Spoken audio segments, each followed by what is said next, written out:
renfort Niassingbe des changements intervenus à la tête de l'organisation. Le chef de la délégation, M. Ignace Anani Klonega, nous en donne les détails au sortir de l'audience au micro de Prudence Zinsou.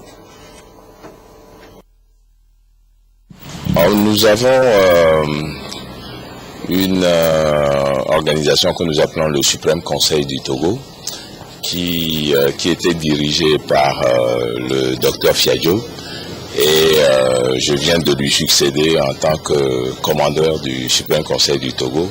Et à cette occasion-là, nous avons eu des délégations étrangères qui sont venues nous rendre visite, et nous avons voulu présenter nos politesses au chef de l'État pour lui dire d'abord que nous avons un nouveau patron du Suprême Conseil, et ensuite lui présenter les délégations étrangères qui sont venues nous rendre visite.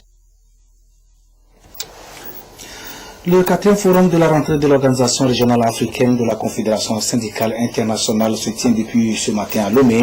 C'est une rencontre de haut niveau qui regroupe les responsables syndicaux du continent, les travailleurs africains, membres du conseil d'administration de l'Organisation internationale du travail, des chercheurs et formateurs.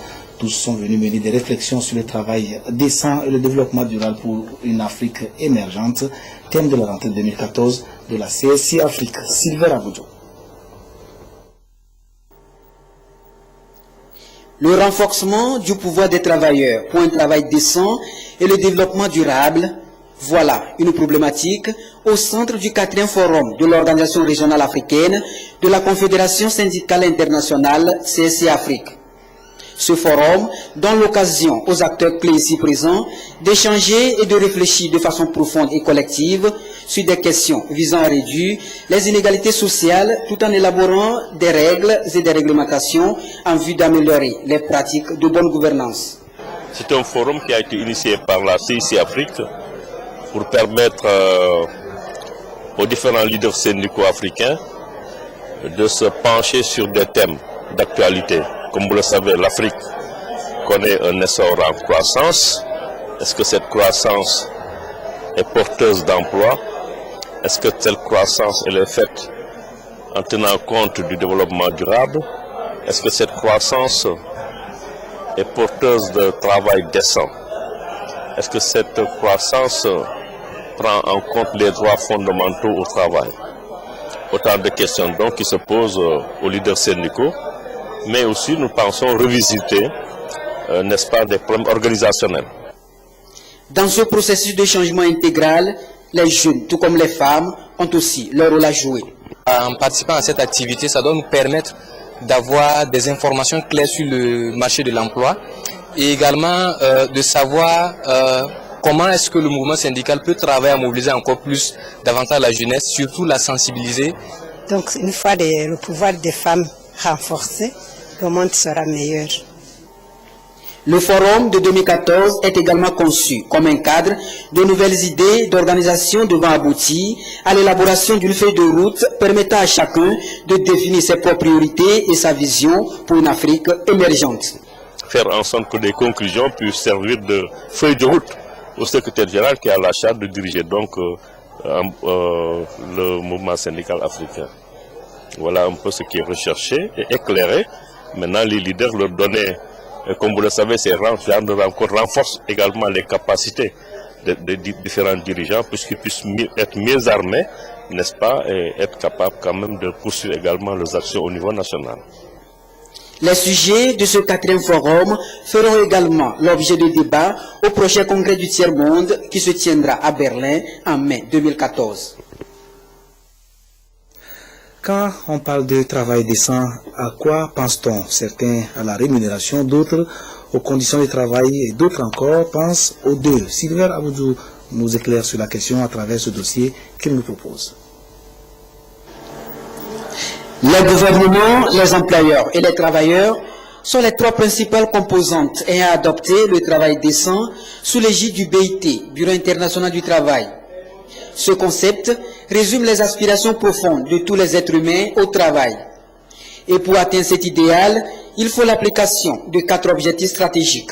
L'égalité entre hommes et femmes, créer des emplois, garantir les droits au travail et ensuite étendre la protection sociale, enfin promouvoir le dialogue social. Si je prends les 4 axes dans nos pays respectifs, pourquoi est-ce qu'on le fait? Aujourd'hui, on se rend compte que l'égalité entre hommes et femmes est un objectif qu'il faut atteindre. Pourquoi? Parce que il ne faudra pas qu'on mette de côté les femmes au travail et qu'on les considère toujours comme des gens qui ne sont pas capables de tenir de hautes responsabilités. Une protection sociale bien faite permet à tout individu de ne pas se sentir lésé lorsqu'il a des problèmes. Nous avons également les emplois. Vous voyez que dans beaucoup de nos pays aujourd'hui, on parle des emplois, mais pas n'importe quel emploi, pas des emplois comme l'économie informelle, tout ça, des emplois qui permettent aux gens de vivre décemment, de vivre de leurs activités. Et enfin, promouvoir le dialogue social. Un climat de paix sociale qui puisse permettre alors la productivité et la mise en place des investisseurs. La notion du travail décent est une possibilité d'exercer un travail productif convenablement rémunéré et de disposer des conditions de sécurité sur le lieu de travail et d'une protection sociale. Le travail décent permet aussi aux individus de s'épanouir, de s'insérer dans la société et d'exprimer librement leurs préoccupations. Quand est-ce qu'on peut parler de travail décent à leur niveau? Lorsqu'il y a un emploi qui rémunère et qui permet ce que la personne vive de son emploi.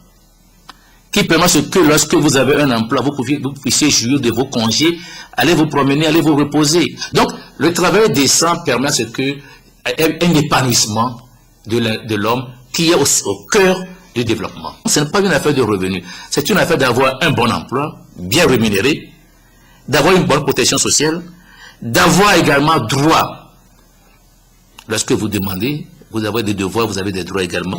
Les bonnes conditions de travail, le bon panier de la ménagère, tout cela contribue alors à ce qu'on ait un bon travail décent. La vision du BIT est de permettre également à ce que l'on crée des emplois, des activités qui puissent favoriser l'homme à vivre dignement de son travail. Et surtout, faire en sorte que tout le monde participe au développement harmonieux de son pays par le travail qu'il exerce. Le travail décent est-il le contraire du travail précaire? La question mérite d'être posée à l'heure où, réunis dans un autre cadre, les membres de l'Organisation internationale des fédérations des industries de la métallurgie, de la chimie, de l'énergie, des mines et du textile débattent du sujet à Lomé. C'est une rencontre panafricaine dont le but est de faire le point sur la situation des travailleurs en état de précarité et de faire des propositions en vue de l'amélioration de leurs conditions. Reportage Éric Djanipo, Antoinette Omar-Vovor, Charlotte Onsime. Pour un mieux-être des populations, des voix se lèvent de plus en plus pour dénoncer les conditions précaires de travail. Les conséquences pour les travailleurs du travail précaire sont néfastes. Il y a tout d'abord, en ce qui concerne leurs conditions de travail qui diminuent, ce sont les employeurs qui font le choix.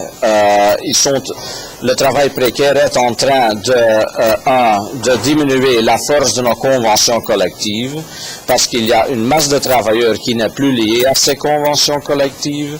Les travailleurs précaires ont des autres salaires, des autres conditions de travail et il est aussi très important pour le mouvement syndical. Les travailleurs précaires sont très difficiles à organiser.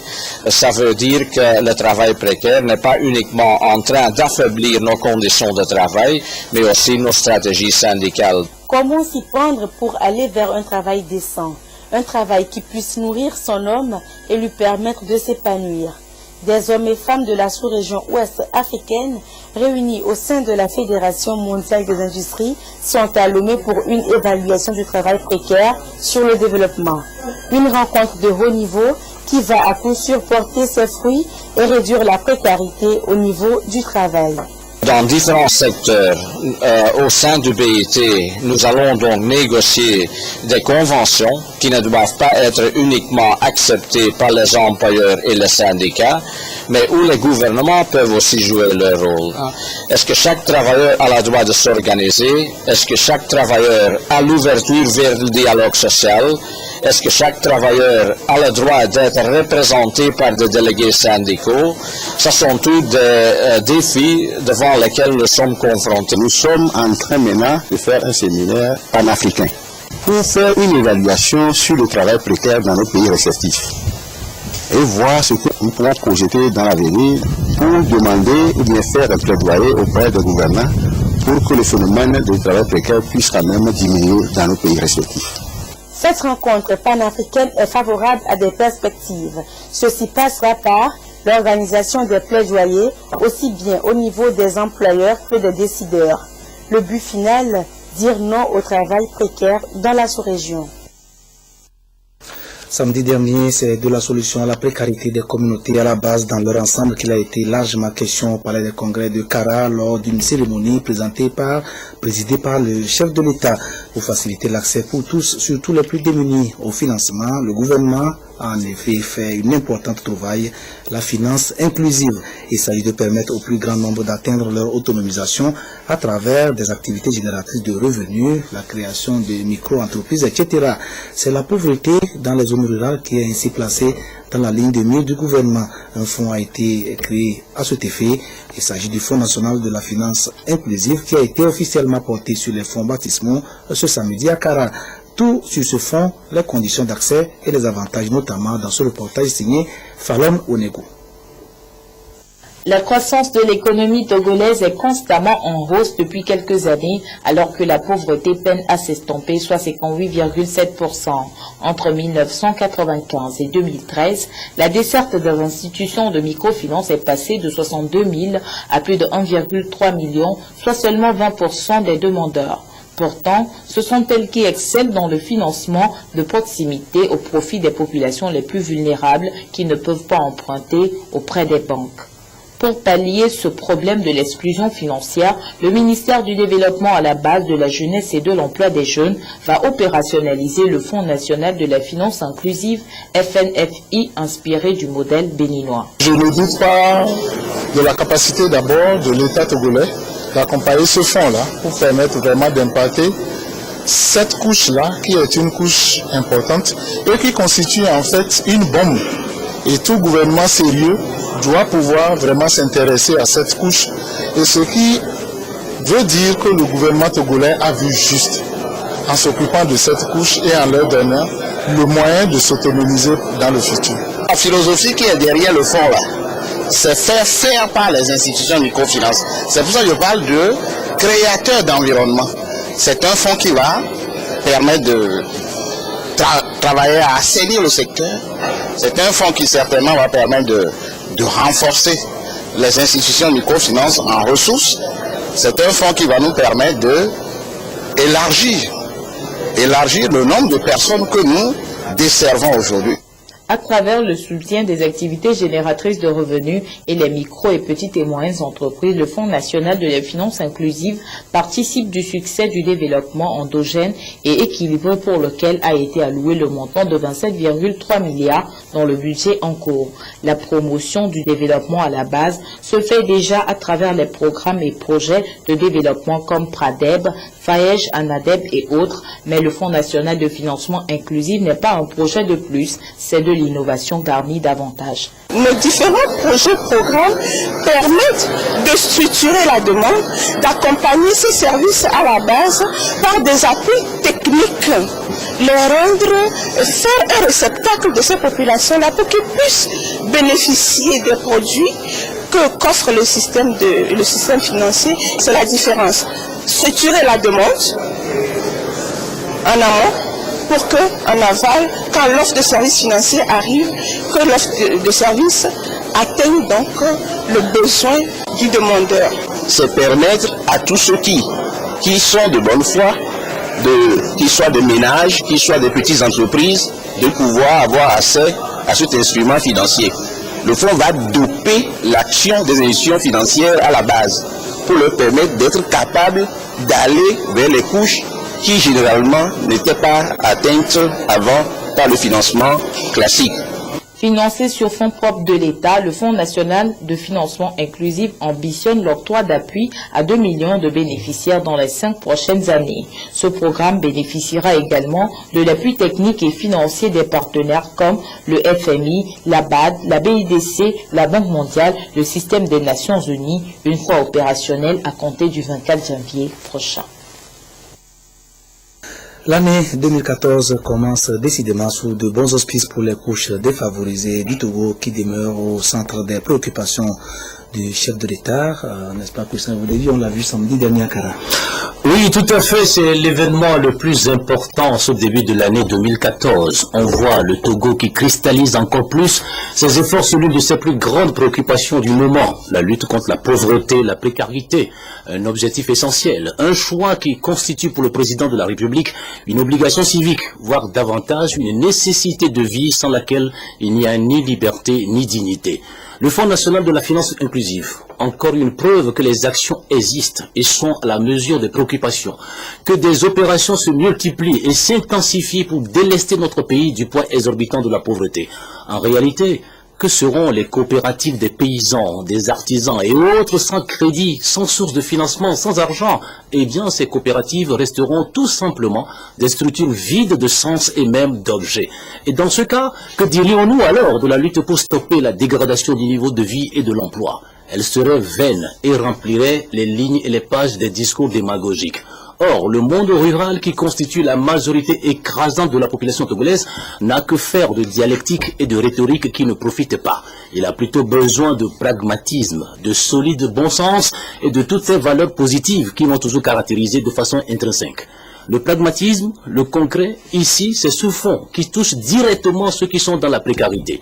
Une solution novatrice, durable, fruit d'une mûre réflexion et d'une volonté personnelle du chef de l'État qui s'appuie sur la conviction selon laquelle une femme ou un homme sorti de la pauvreté, c'est plusieurs familles qui inaugurent inéluctablement un destin nouveau. Être président de la République, c'est avant tout rechercher le meilleur pour ses concitoyens à travers des actions efficaces et louables. Le Fonds national de la finance inclusive en est une. Merci, Koussana Boudevi. Nous parlerons encore de cette initiative dans nos prochaines éditions. Et si vous voulez en savoir davantage, suivez l'émission Plateau de la semaine de dimanche prochain. Le ministre de l'enseignement technique, de la formation professionnelle et de l'industrie était en visite la semaine dernière à Atakwame. Au cours de son séjour, M. Amadou Brim Bouraïma Diabakté a eu une rencontre avec le corps enseignant de la région. Les échanges ont porté sur les conditions de travail de ces derniers et des mesures à prendre en vue de leur amélioration. Reportage Medina Bacha. Le ministre de l'enseignement technique et de la formation professionnelle El Hadj Amadou Bouraïma Diabakté face au personnel d'encadrement du lycée d'enseignement technique d'Atakwame. Un moment privilégié pour écouter et discuter avec ses enseignants afin de s'imprégner des réalités du terrain. Les obligations et les devoirs de l'enseignant dans la formation des élèves étaient aussi au cœur des échanges. Et nous sommes venus pour que l'ensemble nous prenions des engagements, pour que l'année se passe calmement dans la paix afin de sauver l'année scolaire. S'agissant des doléances présentées par les agents, El Hadj Amadou Bouraïma Diabakté a signifié qu'elles seront prises en compte par le gouvernement afin de créer les meilleures conditions de vie et de travail. Il a félicité et encouragé tous les agents pour les efforts fournis en dépit des difficultés rencontrées. Actualité hors du Togo, au Niger, c'est l'affaire de ce début d'année, une petite déclaration qui a fini par prendre de l'ampleur pour devenir objet de vif débat dans toutes les couches de la population, partis politiques, pouvoir et société civile compris. C'est l'ancien président Mamadou Tandja qui a lancé le pavé dans la mare. Lors d'une rencontre avec ses partisans, l'ex-chef d'État aurait déclaré avoir laissé 400 milliards de francs CFA au moment de son renversement en 2010. Que sont devenus ces milliards? C'est la question que tout le monde se pose à l'heure où le gouvernement se plaint de difficultés financières. L'opposition réclame des éclaircissements. La justice promet de le faire à travers une enquête. En attendant, tous les regards restent tournés en direction de la junte militaire dirigée à l'époque par le colonel Salou Djibo. Ces sorties publiques sont rares mais marquantes. L'ex-président nigérien Mamadou d'une bataille politico-financière. Il a affirmé qu'il y avait 400 milliards de francs CFA dans les caisses du trésor public quand il a été renversé en février 2010. Un véritable pavé dans la mare, car l'agent qui lui a succédé n'a jamais mentionné un tel magot. Le parquet vient d'ouvrir une enquête. Cette enquête est ouverte et il s'agit pour nous de faire la lumière sur cette question, à la fois pour l'opinion publique nationale qu'internationale. En résidence surveillée, l'ancien président a été entendu par la gendarmerie nationale. Les enquêteurs cherchent à authentifier la conversation enregistrée avec un portable au cours de laquelle ils s'interrogent sur l'utilisation que son successeur Salou Djibo aurait fait des 400 milliards. Vivant hors du territoire nigérien, Le président de la transition, Salou Djibo, n'est pas inquiété pour l'heure, ce que dénonce l'opposition qui accuse le pouvoir de poursuivre l'accusateur sans vérifier ses dires. Le problème des 400 milliards, il doit être inscrit comme par exemple le problème de qu'est-ce que la transition militaire de Djibo Salou a concocté avec Areva. C'est encore plus grave que les 400 milliards. Les autorités en place gardent le silence. Du coup, elles sont suspectées de protéger la junte qui a défait Tanja et permis l'organisation des élections de 2011. En Centrafrique, une semaine après la désignation de Mme Catherine Samba Panza pour conduire la transition et 3 jours après sa nomination, le Premier ministre André Zabayeke a publié son gouvernement. Il est composé de 20 ministres, dont 7 femmes. Toutes les sensibilités y sont représentées, sauf l'Alliance des forces démocratiques de l'ancien Premier ministre Martin Ziguélé qui a refusé d'en faire partie. Le poste qui retient le plus l'attention est celui de ministre de la Défense et de la reconstruction de l'armée. Son titulaire aura fort à faire dans un pays en pleine déliquescence avec une armée qui a volé en éclats et des miliciens anti-Balaka qui poursuivent leur campagne de lynchage systématique des musulmans malgré la présence des forces internationales et les appels incessants au calme. Attention aux images qui vont suivre. La capitale centrafricaine est toujours le théâtre de violences et de règlements de comptes, comme ici dans le quartier Castor.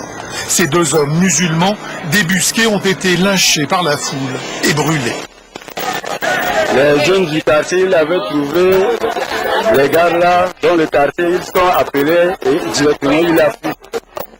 Ils sont attrapés jusqu'au niveau du lycée là pour tuer le lycée là.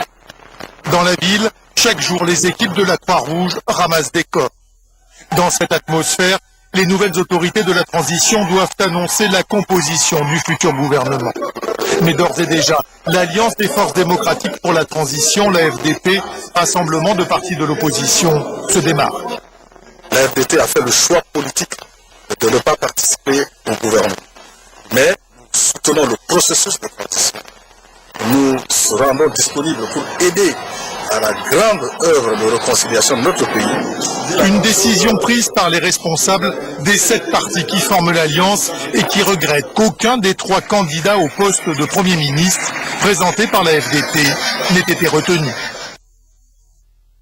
Devant l'aggravation de la situation en Centrafrique, les ressortissants étrangers n'avaient d'autre choix que de décamper. Sur instruction du chef de l'État togolais, un avion avait été affrété pour rapatrier nos compatriotes.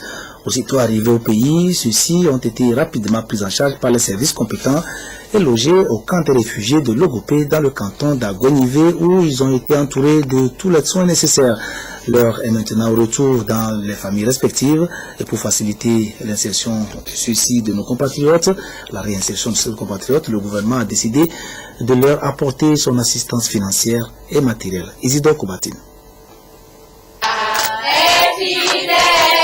Ils ont toutes les raisons de manifester leur joie. Ces 38 Togolais qui ont fui les troubles en Centrafrique ont enfin retrouvé la paix au Togo, leur terre natale. Après plus d'une semaine passée ici au centre des sinistrés de Logopé, à titre provisoire, ils vont enfin regagner leur famille ou voler de leurs propres ailes. Une levée de site accompagnée par un geste du gouvernement pour faciliter leur insertion socio-économique.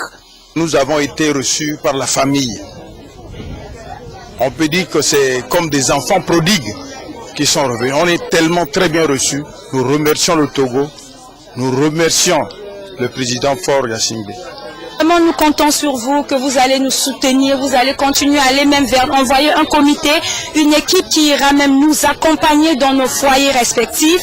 Et surtout pour nous qui avons déjà travaillé en Centrafrique avant de venir ici, vraiment nous demandons à l'agence professionnelle de l'emploi, je ne sais pas s'il y a une ici, oui je pense, vraiment de ne pas nous laisser, car on a aussi un bagage intellectuel qu'on peut mettre à la compétence du Togo qui est notre chère patrie. Ces personnes déplacées quittent le centre munis de kits de départ composés entre autres de matelas, de casseroles, de moustiquaires imprégnés avec une enveloppe de 230 000 francs CFA par famille. Après ces jours qu'ils ont passés ici, où ils ont pu se refaire un peu d'énergie pour continuer leur marche vers une intégration dans les communautés. Nous sommes venus pour leur donner un peu de soutien afin que la marche leur soit un peu plus facile. C'est aussi pour leur souhaiter bonne chance et leur dire que nous restons à leur écoute pour apporter toutes les informations sur les opportunités dont ils pourraient bénéficier pour réussir et toutes leurs chances d'intégration parfaite. Et nous sommes très heureux d'avoir vu les enfants quand même dans un bon état mental et qui étaient prêts à jouer. C'est le premier signe qu'un enfant est prêt à repartir. Et donc nous souhaitons vraiment que la reprise d'école se passe très bien pour les enfants et nous serons à l'écoute pour apporter les appuis nécessaires en termes de soutien logistique. Le site de Logopé se vide une fois encore de ses occupants. Ce centre de transit d'une capacité d'accueil de 1000 personnes est une référence dans la sous-région en matière de prise en charge des personnes déplacées par des situations de catastrophe ou de crise. Les femmes du parti UNIR poursuivent leurs actions humanitaires au profit de leurs sœurs de l'intérieur du pays. Elles viennent d'implanter 2 maternités dans les localités d'Alehiride dans la préfecture de Tchaoudjo et de Tindiassi dans la sous-préfecture de la Plaine de Mont. Les 2 structures ont été inaugurées au cours d'une cérémonie présidée par la coordinatrice régionale de la Convention des femmes pour l'UNIR, Madame Ouro Bangna Nassara. Reportage de la marque Bojona. Ces joyaux construits à Alihirde et à Tindiassi par la Convention des femmes pour unir sont composés des bureaux pour les sages-femmes, des salles d'accouchement, des salles de couche et des sanitaires. La construction de ces maternités témoigne encore la politique du chef de l'État de rapprocher les infrastructures sanitaires des populations rurales, a relevé la coordinatrice régionale de la Convention des femmes pour unir. Elles permettront d'améliorer davantage les consultations prénatales pour les accouchements sans risque. Ma joie est très immense ce matin et par rapport aux dons de maternité que la Convention des femmes unies vient d'offrir à la population de Tindiassi. Et nous tenons vraiment à les remercier par ma voix. Le ministère de la Santé les remercie. Le chef de l'État a mis la femme au devant de tout. Et pour parfaire, il a souvent dit qu'aucune femme ne doit mourir en donnant la vie. C'est dans ce cadre qu'il a voulu rapprocher les infrastructures sanitaires aux femmes dans les milieux ruraux. Et toutes les actions, toutes les activités que nous avons menées, nous avons voulu montrer et prouver à toute la population, à toute la nation, que le chef de l'État, tous les jours, pense à sa population et spécialement aux femmes. Le représentant du directeur régional de la santé a, au cours de la remise des joyaux, remercié les partenaires au développement pour l'appui financier apporté en vue de fournir des soins de qualité aux populations. Pour lui, ces maternités vont apporter un grand soulagement aux populations et particulièrement aux femmes et aux enfants. Les numéros gagnants du Loto Sport du jour pour nous séparer, ils sont 15. Il s'agit des numéros 4, 6, 11, 12, 16, 21, 30, 33, 34, 35, 37, 39, 42, 44, 49. Donc 15 matchs nuls. La revue des valeurs citoyennes a pour thème ce soir le sens de l'écoute. C'est Joseph Amégan, comme toujours, qui vous présentera ce magazine juste après ce journal qui prend fin. Merci de nous avoir suivis. Le rappel des titres pour nous séparer.